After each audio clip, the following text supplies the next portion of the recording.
Go ahead. Welcome, everyone. Helping Parents Heal is a nonprofit organization dedicated to assisting parents whose children have passed. Through support and resources offered, we aspire to help individuals become shining light parents, meaning a shift from a state of emotional heaviness to one of hopefulness and greater peace of mind. HPH goes a step beyond other groups by allowing the open discussion of spiritual experiences and afterlife evidence in a non dogmatic way. Helping Parents Heal affiliate groups welcome everyone, regardless of religious or non-religious background, and encourage open dialogue.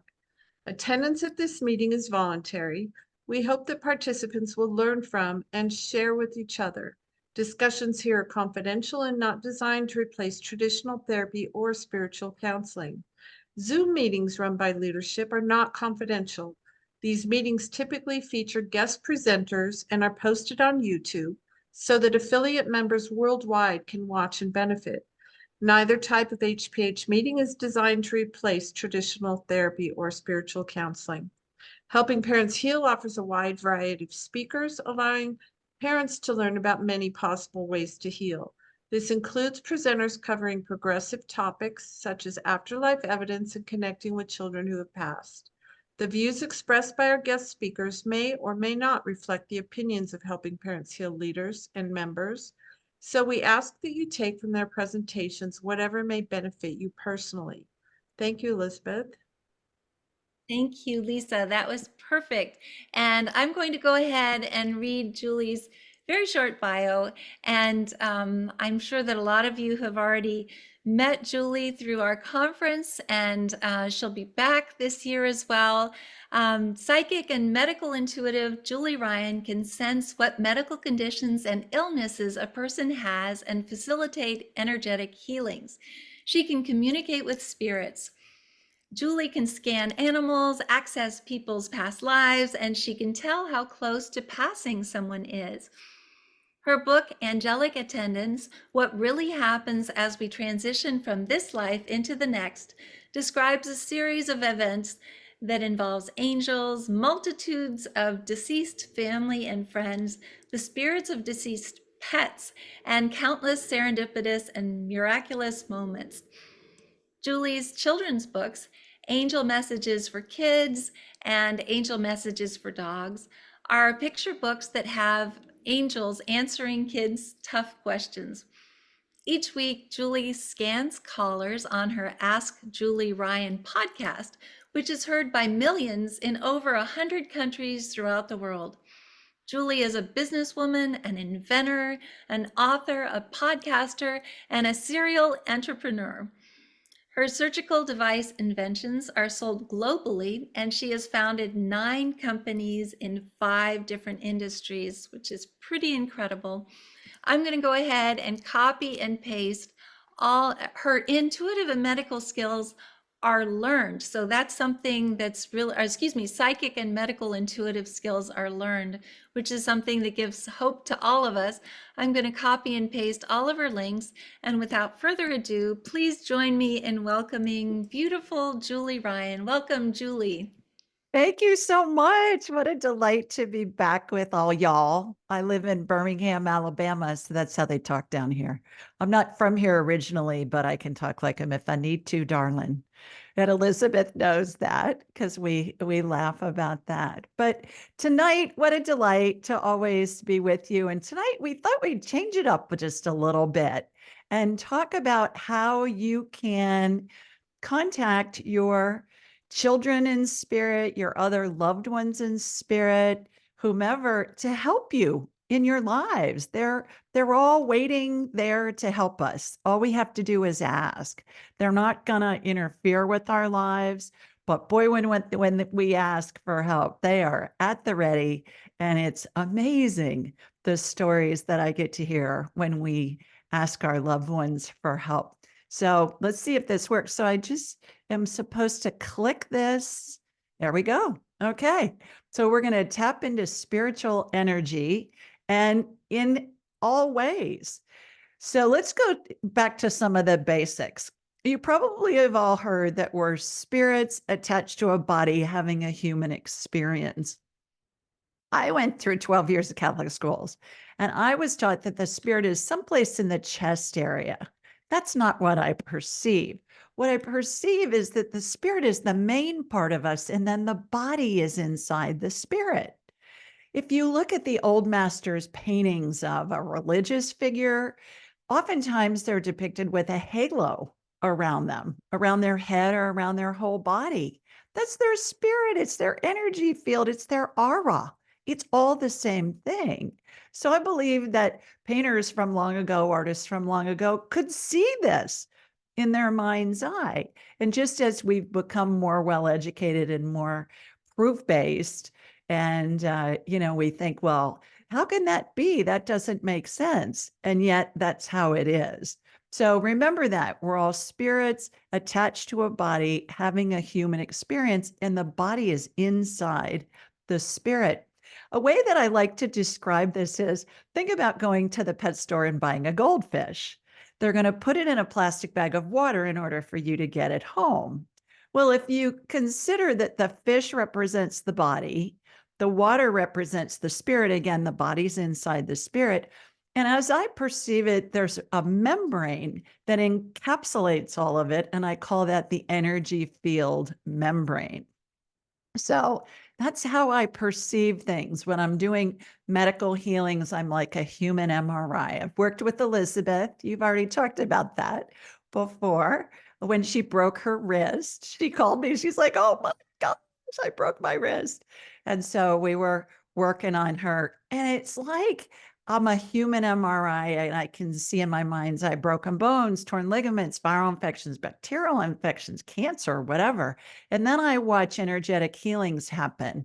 And as Elizabeth mentioned, I'm an inventor of surgical devices sold throughout the world. So I spent years in and out of surgeries just kind of testing prototypes and developing new products and things like that. So sometimes I'll see a healing where something's added, something's removed. Oftentimes I see healings that emulate what I saw in the operating room. And then oftentimes I'll see healings that incorporate methodologies and devices that haven't been invented yet. And we all can learn how to do this. This is what I teach in my classes, this connecting with spirit, past lives, all of it. Once we connect with spirit, we can do all of it. Einstein, right? Everything is energy, and that's all it is. Match the frequency of the reality you want, and you can't help but get that reality. So when we connect to spirit, there's lots of ways to do that. And in connecting with spirit, we have access to a buffet of psychicness. That's what I tell people. I'm a businesswoman who learned how to do woo-woo, and I'm a buffet of psychicness. So when you connect to spirit, you can take it anywhere you want. You can have a conversation with a spirit. Whether it's attached to a body or not is irrelevant. It doesn't matter because it's our spirit connecting with their spirit. We can do medical stuff. We can watch energetic healings, spirit working through us and with us to help facilitate healing. That's what happened with Elizabeth. Done it with Irene too on more than one occasion. And it's really fascinating how it's part of the healing equation. We can do past life scans.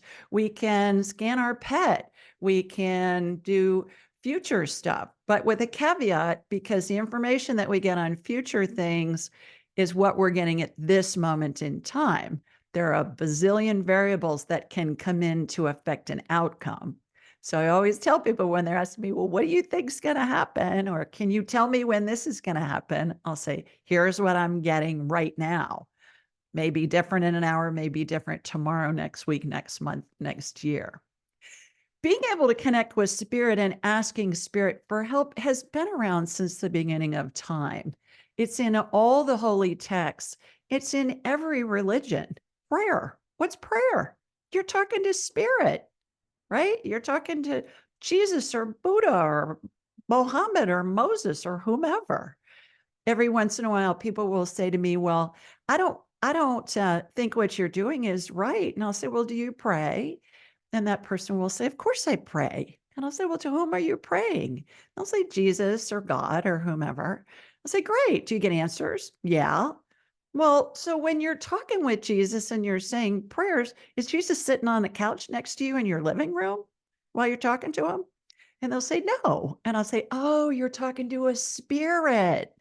And you can just see their eyes light up and they say, oh, I never thought of it that way. We all do it. We all get spirit communication all day long. It's in all the religions, all the holy texts. It's in literature. Think about Shakespeare's King Lear. Think about Plato's Republic. Think about Charles Dickens' Christmas Carol, the ghost of Christmas past, present, and future, right? It's all throughout literature. We've all been able to do this since the beginning of time, whether we know we can or not. So, how does this work? You think of something that you want help with, whether it's maybe a medical condition happening for you or somebody else and you want help with that. Maybe it's something that involves your work or a move or finding a parking space in the front of the restaurant that you're going to and you're running late for your dinner date. It doesn't matter because spirit is always there. And when I say spirit, it means all our deceased loved ones, angels, saints, the whole kit and caboodle. You just think of something that you'd like help on and you ask for their help, and they're gonna come in and help you, whether that's your child in spirit, whether it's other deceased loved ones that are now in spirit, your grandparents, your parents, siblings, friends, whomever, doesn't matter. Angels, saints. We've all been doing this since the beginning of time. My mother and both of my grandmothers, whenever they'd lose something, inevitably they would say this prayer to St. Anthony. And it was, let's see, Elizabeth shaking her head. Tony, Tony, look around. Something's lost and must be found. And inevitably they would find whatever it is they had lost. So all cultures have something similar to this. St. Anthony, my God, he's the patron saint of lost things, and he helps people find things. Nikola Tesla, he's kind of come into the zeitgeist with the advent of the Tesla car. But what most of us aren't aware of is Nikola Tesla was there with the Edisons of the world. And Edison went to electromagnetic energy, whereas Tesla studied scalar energy and plasma energy. That's energy that comes from the sun and the stars. And that's where electromagnetic energy is really dumbed down energy that we can use in our homes to power our homes or whatever. So Tesla says, if you want to find the secrets of the universe, think in terms of energy, frequency, and vibration.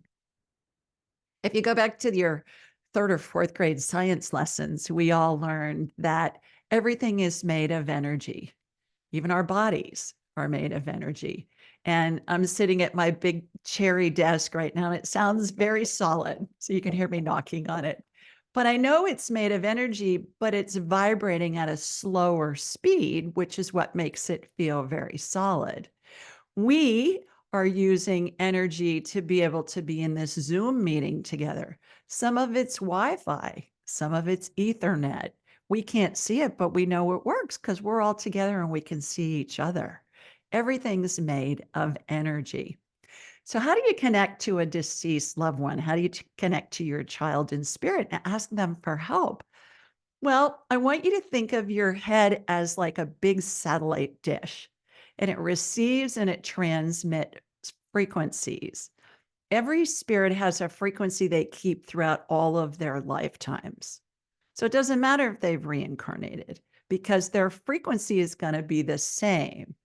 And you just think of that person. And what happens is that connects your satellite dish to their frequency, much like turning a dial on your car radio.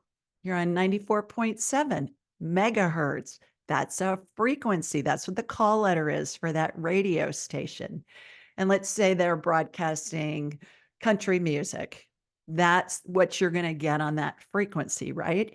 You change it to the classic rock station, that might be 102.5 megahertz, which again is a frequency. So when we think of someone with whom we want to communicate in spirit, we think of them.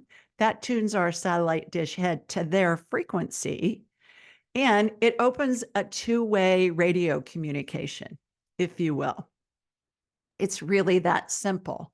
And then you say something to them, and what's going to happen is they're going to answer you, and the answer is going to come in instantly, fast as you can snap your finger, or even sometimes before, because time doesn't exist in the spirit world. Time is a human creation. So our linear concept of time doesn't exist for spirit. So they've already got our thought and they're responding to it sometimes before we've even thought our thought out all the way.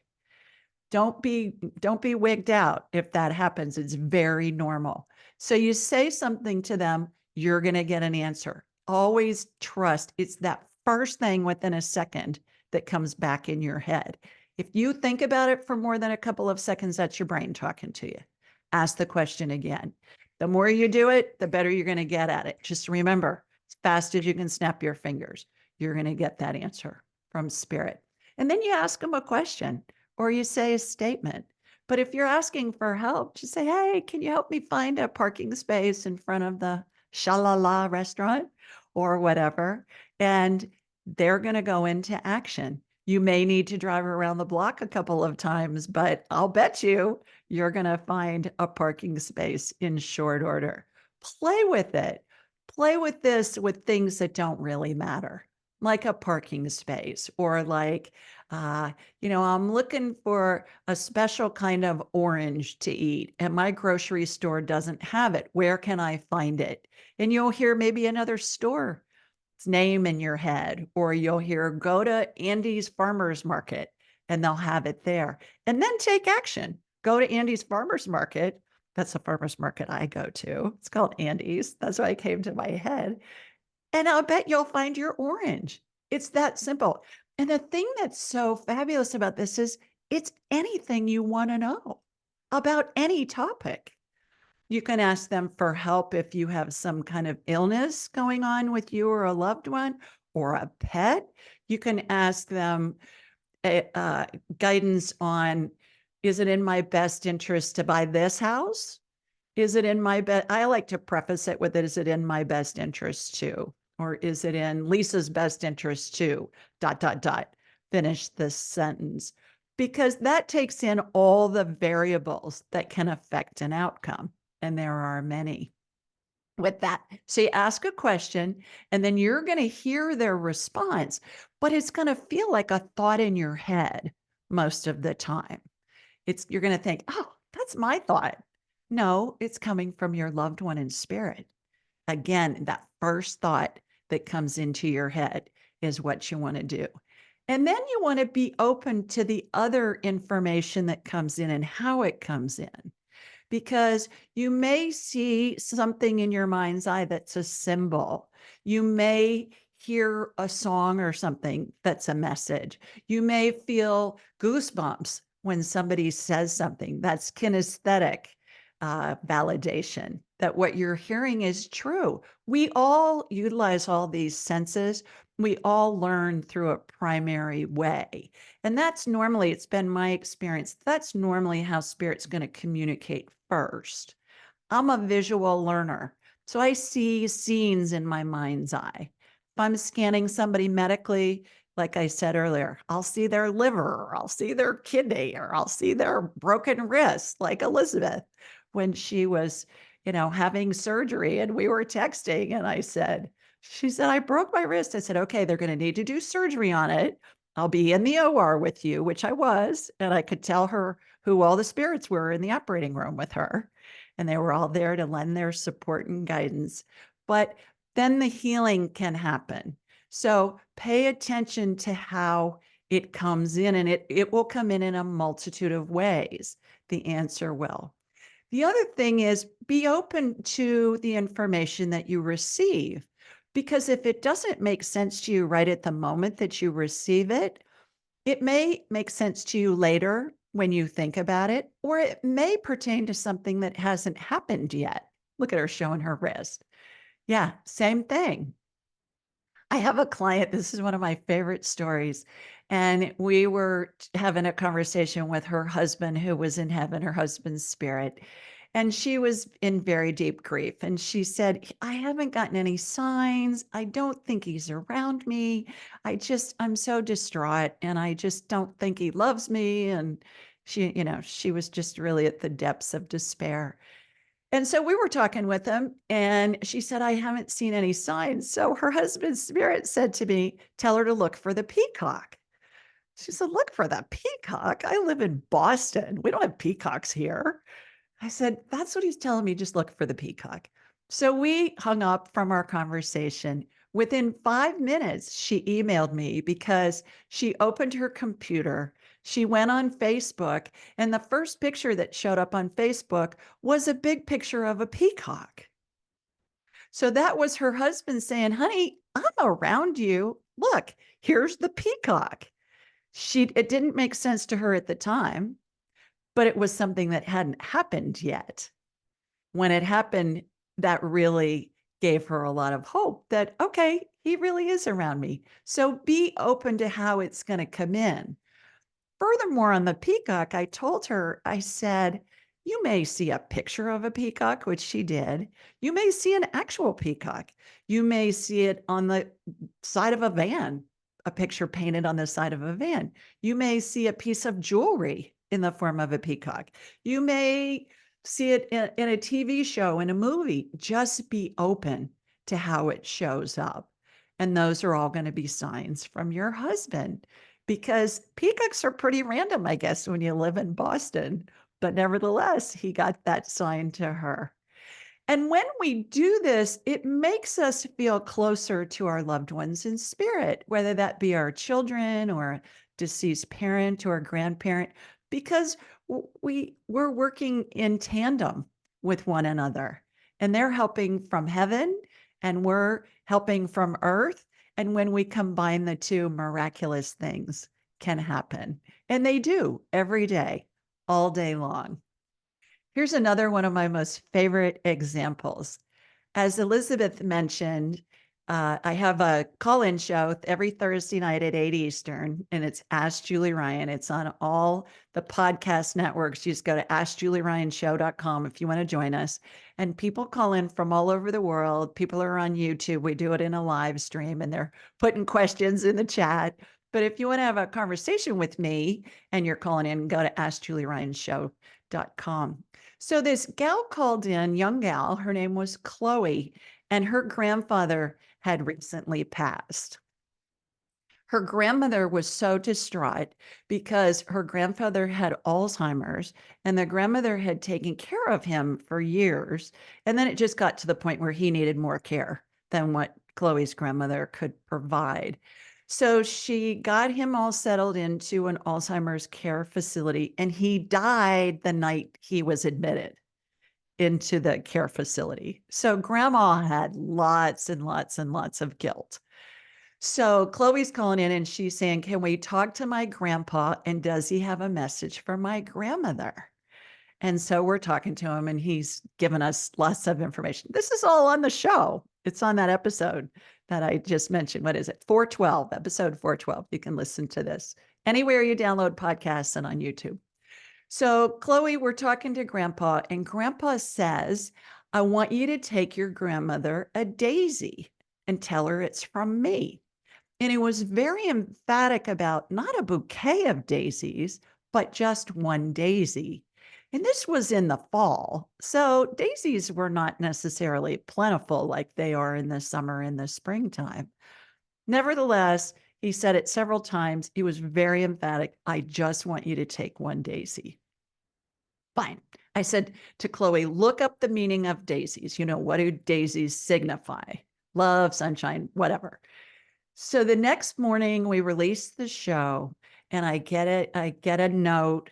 Somebody had left a comment for the show and she said, Chloe's granddad was talking about the song, A Daisy a Day, Dear. I'll always give you a daisy a day. And it was released 50 years ago when grandma and granddad were probably maybe not newlyweds, but but probably in their 30s, maybe. And that was perhaps their song, their love song to each other. I'd never heard of that song. And so, of course, I went to the computer and looked it up, and it's really lovely. And it talks about this couple's life. And one of the spouses, it's the wife in the song, dies, but the husband continues to give her a daisy a day, and he takes it to the cemetery every day. And that's what the song is about. So think about all the connections here. Chloe, who I don't know, called into my show, heard by many, many people around the world. Within about 12 hours, I got a message from a woman that I don't know, that Chloe doesn't know, that her family doesn't know. I don't even know where the woman who left the comment is. And she said, look at a daisy a day, the song. And then I got that information to Chloe because we went back and we found her email from when she called into the show. And we got that information to her, and she was able to convey that to her grandmother. Turns out that was their shared love song for all of their marriage, was a daisy a day. So when we ask spirit for help, think about just the trajectory of this. Chloe calls me, we're talking to granddad in heaven. Somebody hears it the next morning, who's a stranger, gives us the information, we get it back to Chloe. That's how spirit works in ways that we can't even imagine. And that's what makes it so magical and so much fun when we call on our loved ones in heaven to help us with this, with all of this. All right, let's see. Here we go. All right. If you want to learn more about all of this, my book, Angelic Attendants, what really happens is we transition from this life into the next. If you'd like a free copy, just go to askjulieryan.com.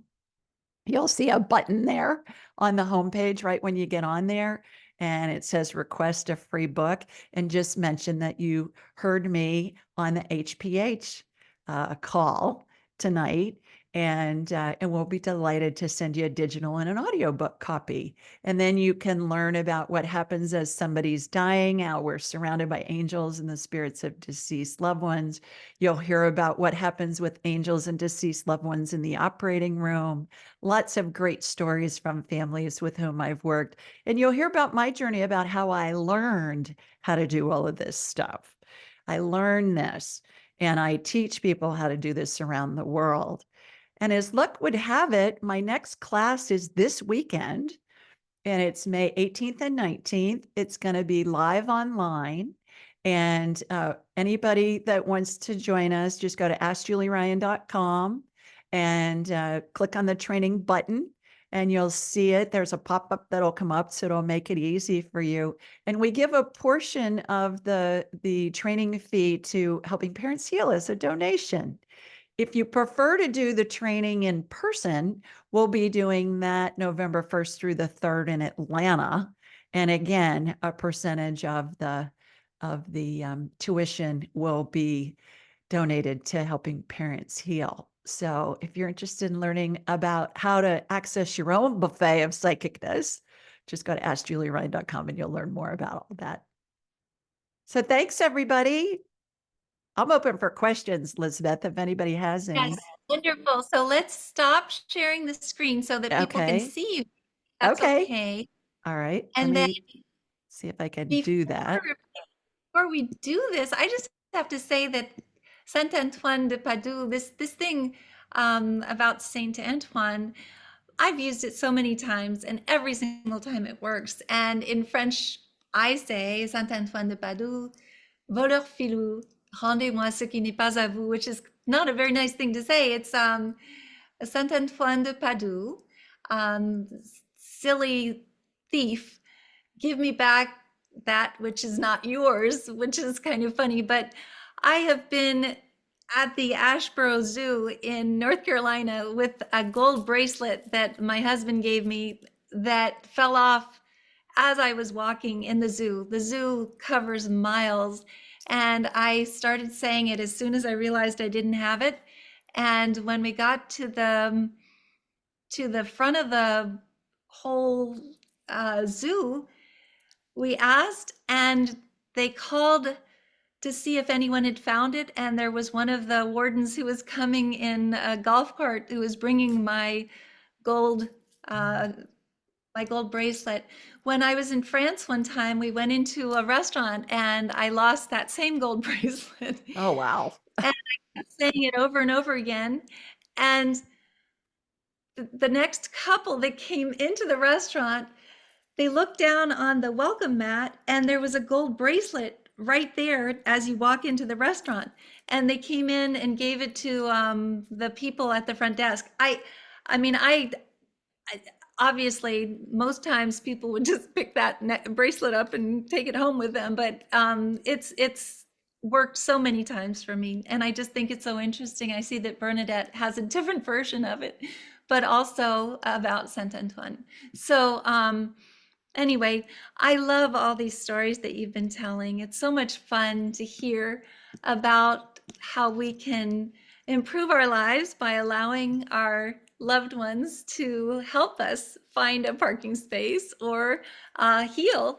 Yeah. And I just want to say too that yes, when I broke my wrist, I it was a really silly thing. I had a huge spider on my hip and I saw it as I was squatting down, and I jumped up and I hooked my sandals on the carpet, but I was on the tile or and I fell backward and put my wrist down or my hand down and broke my wrist to pieces. I mean, I broke it a bunch of places. And so I didn't know if it was broken yet.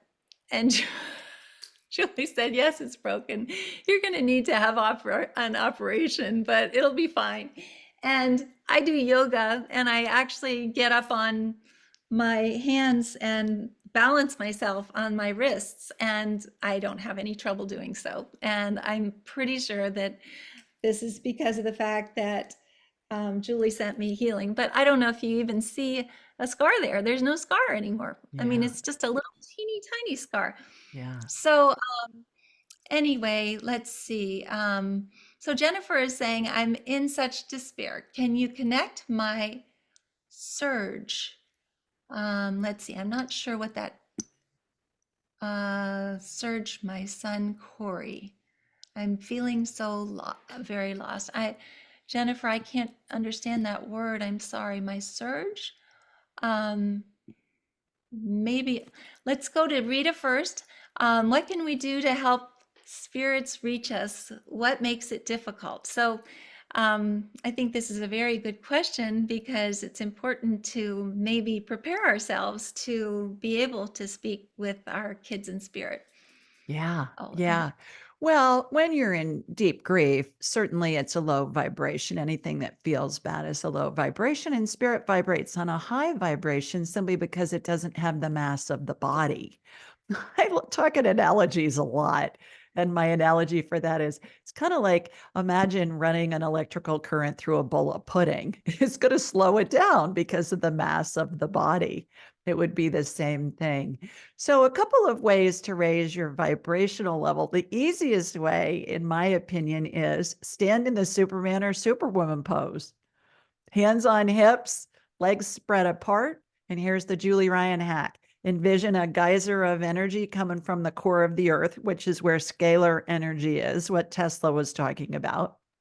And it shoots up through your body, up through the top of your head. Scalar waves, scalar energy is the same frequency as spirit. So it takes a nanosecond to do that. And Harvard-based research shows that when we stand in that position, it lowers our cortisol levels, our stress hormones, and it increases our feel-good levels, our dopamine, our serotonin in an instant. So Superwoman pose, Superman pose is a really easy way to get your frequency raised in a nanosecond. You don't need to meditate for an hour, twirl 3 times, raise your right foot and jump on like wave your right hand or your left hand. That's not necessary. You can do it in a nanosecond with the Superwoman pose. The other thing is to ask your loved ones to join you in a dream before you go to sleep at night. You can say, hey, honey, meet me in wherever. Tahiti or the family room or wherever.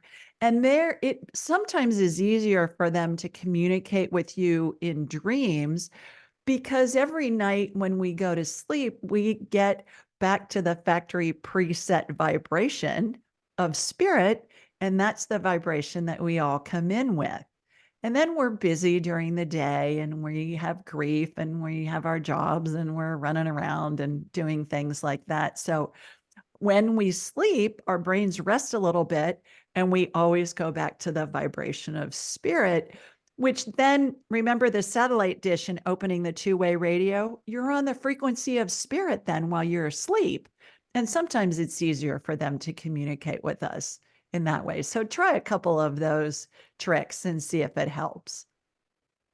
That's very helpful. And Mary's saying that the dream meeting doesn't work for her.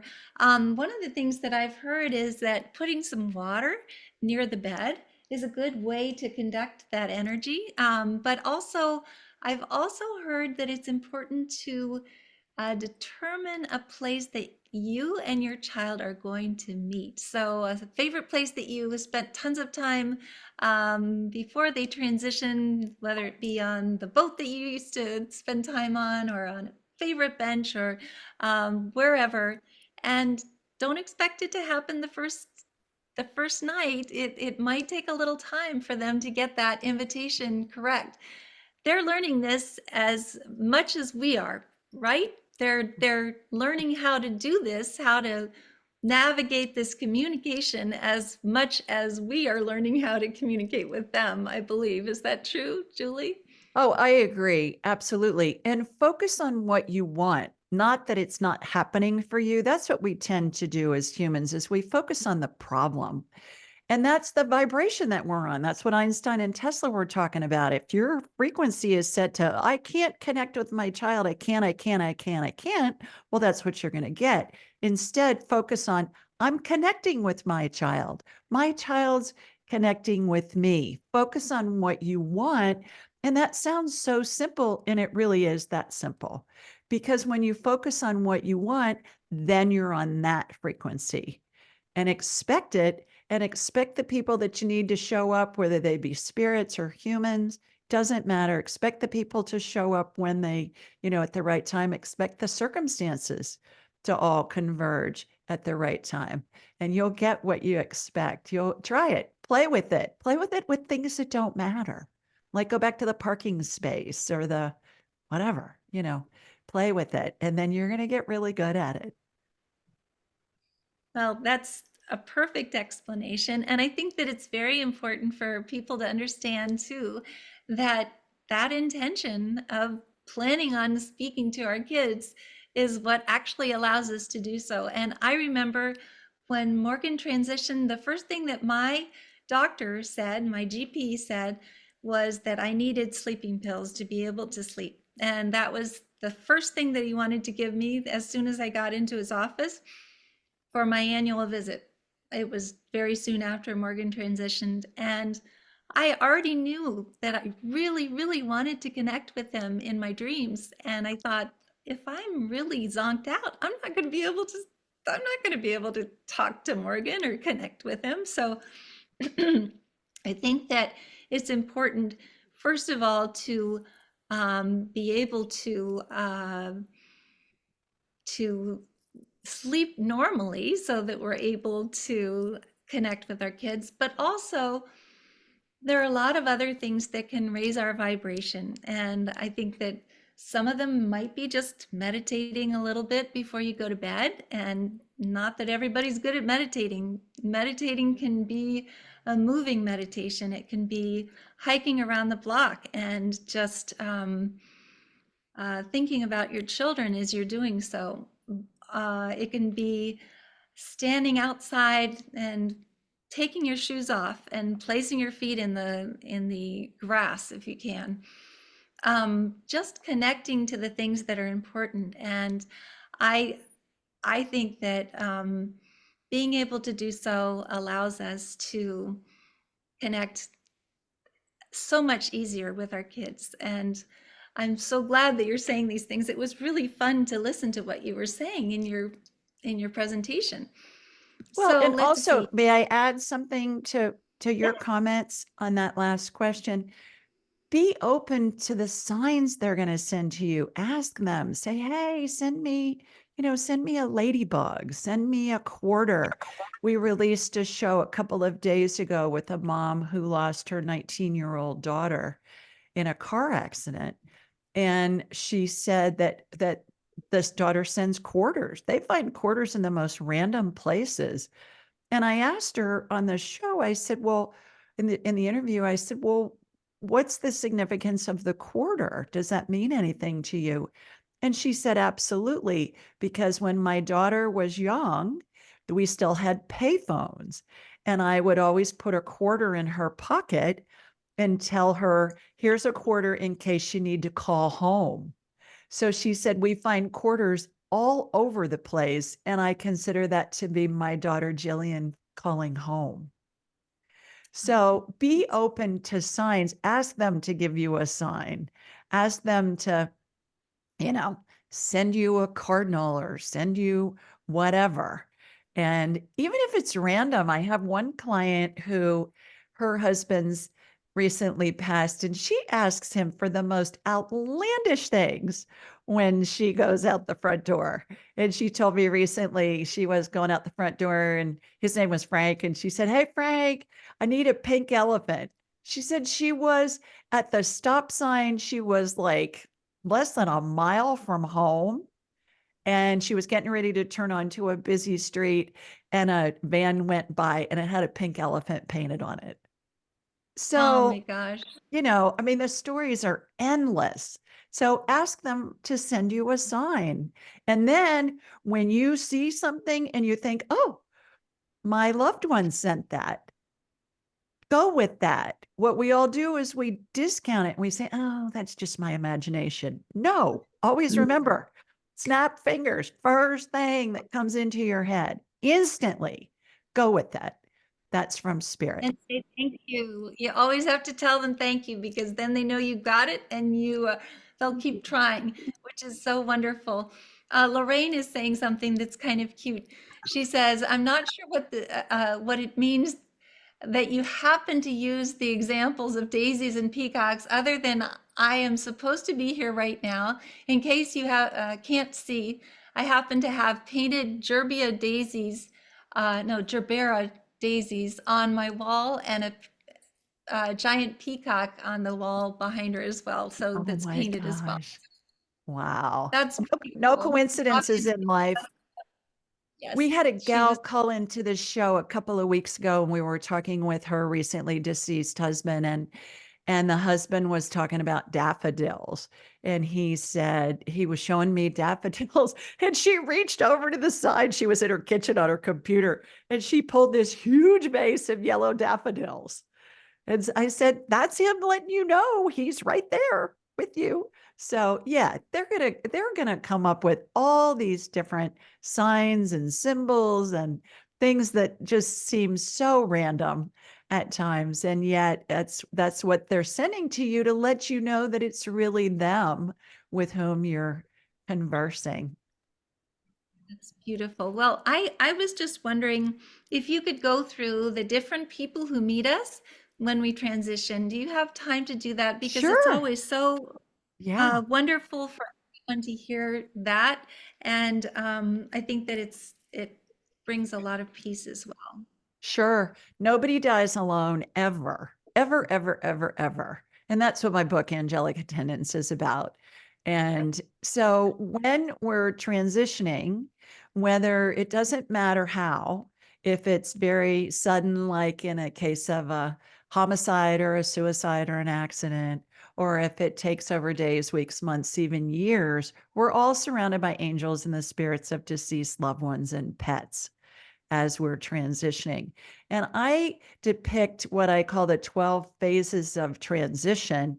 And if you go to my website, askjulieryan.com, and go to the phases of transition page, just click on that tab, you'll see an illustration. It's a chart of how the angels and our loved ones are positioned around the person who's dying. Again, regardless of if it happens instantly or over a prolonged period of time, because remember, time doesn't exist in the spirit world. times a human concept. It's a human creation. So if you go to askjulieryan.com and go to the 12 phases tab, there's a chart you can download.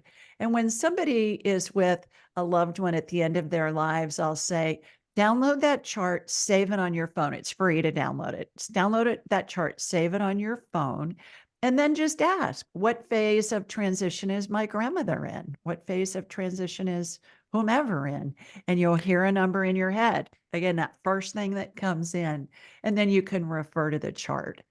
And then that will give you some information about how far along your loved one has progressed in their transition process. If you see that somebody is transitioning through a bunch of the phases, like 5, 6, 7, 7, 8, 9, something like that, you'll know, okay, we need to bring the family in because they're moving through these phases quickly. And again, everybody can get this information. You just ask in your head or aloud, and you're going to hear a number, and then you refer to the chart. Most of the time, people want to be with their loved ones at the end of their lives. And let's face it, people take time off work. Sometimes they have to travel vast distances. It may be a plane flight, maybe flying in from another country. There's that kind of thing. But a couple of nuances about it is when we transition, our spirit, again, the body's inside the body and the spirit start to separate, and the spirit hangs on to the top of the head, and it looks like a speech bubble that you'd see in a cartoon with the cartoon characters' thoughts or comments, what they're saying. And the first spirit to show up is the maternal spirit. So if if you're dying and your mother's still alive, it's going to be your maternal grandmother. If your maternal grandmother's still alive, it's going to be her mother. It's always on the maternal side. That surprised me. I thought God had probably like a, central command for people transitioning and dispatched angels and stuff like that. What I've learned by watching this thousands and thousands of times with families around the world who have a loved one at the end of their lives is it's always the maternal spirit that runs the show. And it's the maternal spirit in adopted people as well. So the adopted mom, the mom who raises the child, whether the child's 5 or 90 is irrelevant, still the mother. She's the one running the show from the spirit world. She comes in first. Then the paternal spirit comes in next, and it's always on the maternal side again. So if your dad is still alive, it's going to be your maternal grandfather when you're transitioning. And it goes in that line. We talk more about that in the book. So there's that. And then what happens is angels come in. And these, as I perceive them, are big old angels. They're 6, 7 feet tall. They're massive. They have big wings, white gowns, belted at the waist with a rope. Is that what angels really look like? That's what I was taught they look like. Again, 12 years at Catholic schools, I was taught they look like the paintings in the statuary. Certainly to somebody in an indigenous culture, maybe in the middle of the Amazon, might see angel energy as just a blob of purple energy. Spirit's always going to communicate with us in a way that it's going to make sense to us based on our human frame of reference of what we've experienced in our life. So angels come in and they form a circle around the person who's dying, anchored again with the maternal and the paternal spirit that are there. Then as the person gets closer to death, that circle opens up into a horseshoe, eventually a line directly across the foot of the bed, if the person who's dying is in a bed. And then as they go, more and more spirits come. It's thousands and thousands of them come. And I call them the Welcome to Heaven Committee when they show up. And they're in period dress as I perceive them. I'll see people in Renaissance garb and 1960s, go-go boots and mini skirts and things like that. Pets show up, pet spirits. I had a client and we were talking with her deceased dad in heaven, and he was talking about how he could see his horse, and the daughter validated that. She said, yeah, he kept saying to his horse, oh, I think his name was Caesar. Okay, Caesar, I can see you. I know you're here to get me, but I'm not ready to go yet. So that happens. University-based research shows that 90% of people at the end of their lives see deceased loved ones and pets either in dreams or visions. 90%. People have been able to see this since the beginning of time. Couple of interesting nuances. Number one, at phase of about 6, about halfway through the transition phase, 2 extra angels show up and they're on either side of the spirit bubble. And the first time I saw this was in my mind's eye was when my own mother was dying.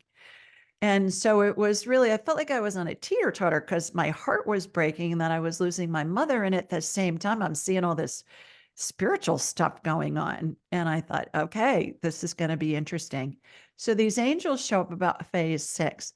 Then about phase 9, between 9 and 10, their wings start to move. And when I saw it with my mother, it reminded me of a giant owl. You know, if you've ever seen a documentary on an owl, their wings have so much force, but they're silent. But you can almost feel the drag that they create. So these angels' wings move very rhythmically and very slowly. But what happens is they form a vortex above the person who's dying's head. And that's going to help the spirit and the body separate. It helps the spirit separate from the body. And when the vortex forms, and again, the first time I witnessed this and felt this was with my own mother in 2002, it felt like this big suction thing. It reminded me of being at the car wash, you know, when you stay in the car and you drive through and at the end they turn on the dryer and it sucks all the water off your car before you drive out of the car wash. That's what it feels like.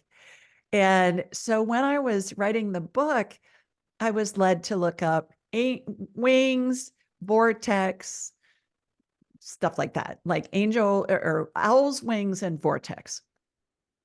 What I learned was there's this phenomenon called the wingtip vortex that every jet, every plane, every kite, every bird, every bug, anything that flies has a wingtip vortex above or beneath their wings, and it's what causes lift. If you do an internet search on wingtip vortex, you will see, I don't even know how many, unlimited aeronautical engineering drawings. You will see unlimited articles about the wingtip vortex. And I thought, okay, this is something happening in the spirit world that's causing a phenomenon in the physical world that I can sense and I can feel. And there are aeronautical engineering explanations for what's going on. You know, I was thinking, you can make this stuff up. I never heard of the wingtip vortex before. That's nuance number one that I think is really interesting. The other thing that's really interesting, and I realized this at my mother's funeral, was at the end of every Catholic funeral, there's a prayer said called In Paradisum, which in Latin means into paradise. And it talks about how the angels and your loved ones will greet you and lead you into paradise. And I thought, oh my heavens, that's what I witnessed with my mother. And I've witnessed thousands of times since my mother's passing. So again, when I was writing the book, I thought, just for kicks, I'm going to look up where did that In Paradisum prayer originate? And what I learned was it began as a 5th century Gregorian chant. And I thought, okay, maybe it took till the 5th century till people were well educated enough that they could read and write. And certainly some of the most learned people were men in monasteries and synagogues. And I thought, okay, again, people have been able to see this since the beginning of time. And I'm able to see it now and I teach it and people see it all the time. I talk to many people every week, clients and also people that call into my show that say, yeah, my grandmother was, you know, seeing her husband. She was seeing her whoever, her cat that she had when she was 7. I mean, it's so much fun. And it's really fun when I get to see farm animals in the room, their spirits. And I'll say, did your grandmother grow up on a farm? And my client will say, yeah, how did you know? I said, well, there's all these farm animals. And then I'll describe them.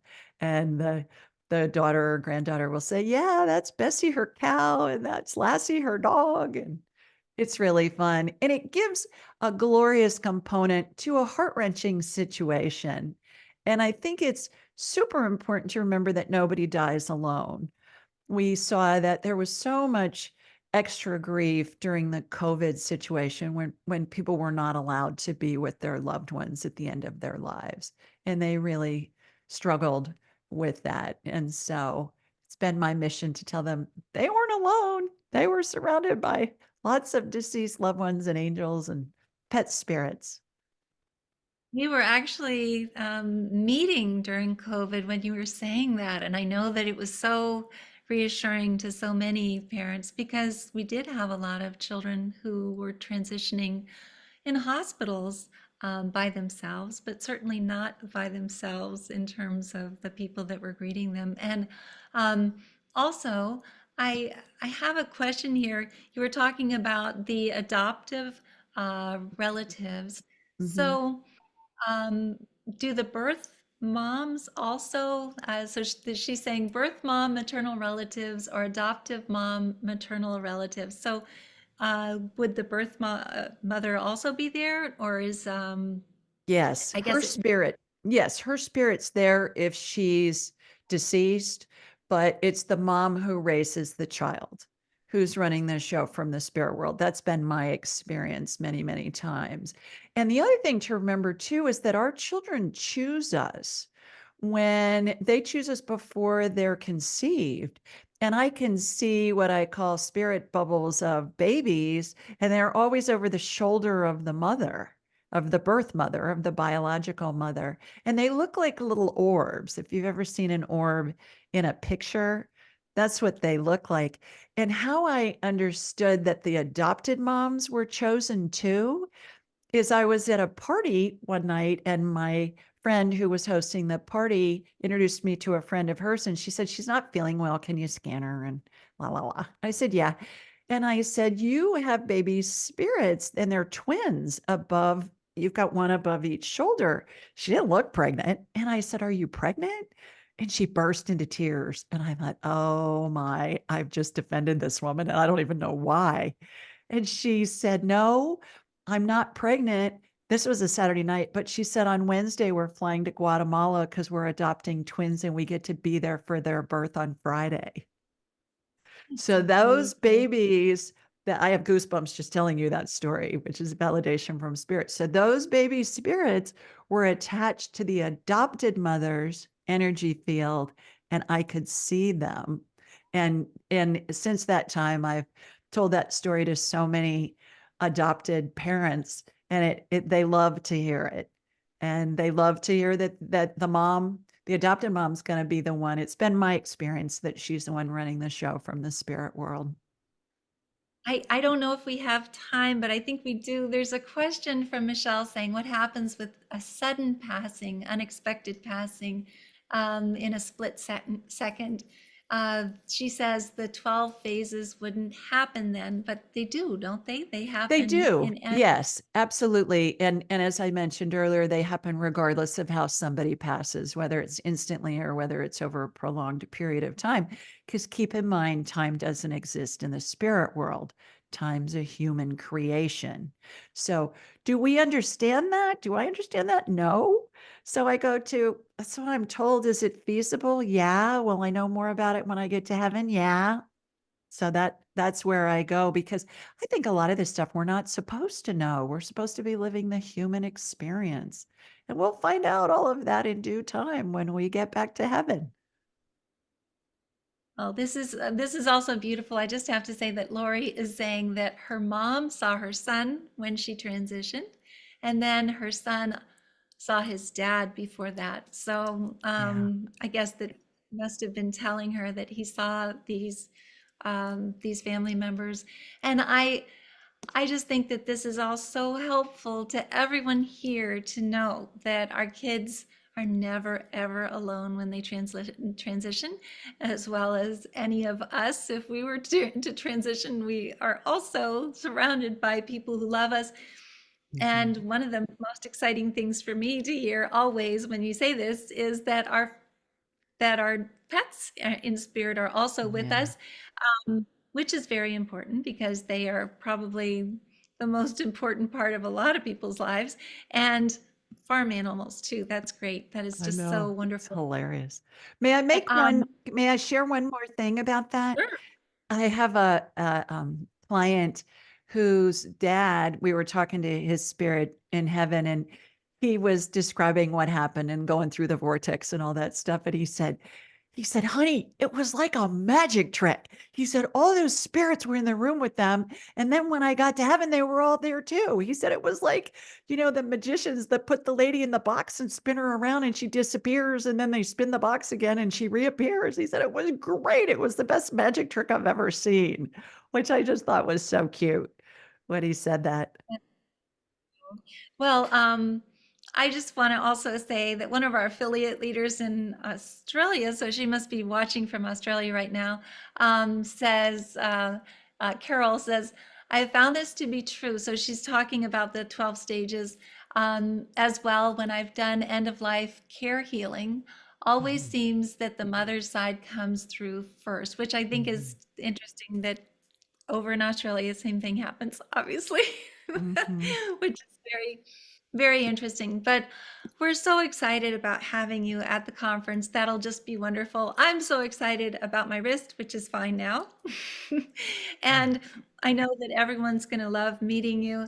And I'm going to put more information on the video in case you're interested in taking any of these different classes, one which is going to be online, one which is going to be in person, and also the downloads that you've offered, which is so kind from your website.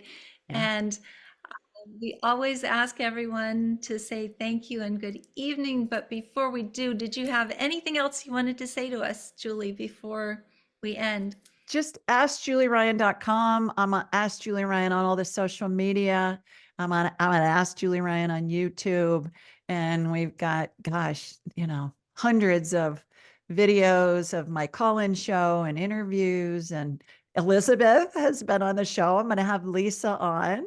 And you can watch my interview of Elizabeth, which was really fun. And so askjulieryan.com, you can click on the button to get a free copy of the book there. And I hope it brings you lots of information and comfort. Please share it with your family and friends too. That's my mission, is to get this information out, and it's free. So the cost is right. Well, and everyone's saying thank you, but also I just want to remind everybody to go on to Ask Julie Ryan. So this is on Thursday nights at 8 p.m. Eastern time. And so you can go on there and ask questions.